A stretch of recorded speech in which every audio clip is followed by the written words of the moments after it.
Para sa ating kababayan na tutungo sa mga bus terminal sa Cubao, para bumiyahe ngayong Semana Santa, alamin natin ang sitwasyon doon sa ulat ni Rod Lagusa.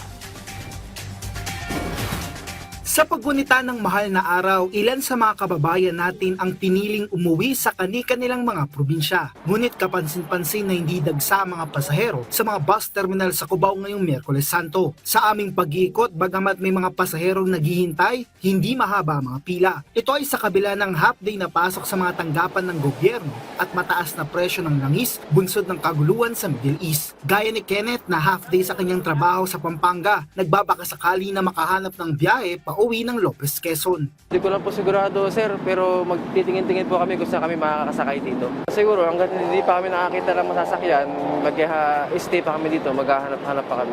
Anya, kanyang sinasamantala na makauwi kapag Holy Week at pagsapit ng Lunes ay balik trabaho na uli. Blessing in disguise din Anya na hindi marami ang mga tao. Si Cathy naman kasama ang kanyang pamilya, maagang nagpunta sa terminal para maiwasan ang bigat ng trapiko at iwas abala. Kahapon pa niya sila nag-book ng ticket pa Batangas para makapagbakasyon. Inagahan lang po namin para kung sakaling makasakay kami agad. May pasok pa kami dapat ngayon po. Sabi nung anak ko, ngayon na daw kami aalis kasi bukas, baka wala na daw po kami masakyan.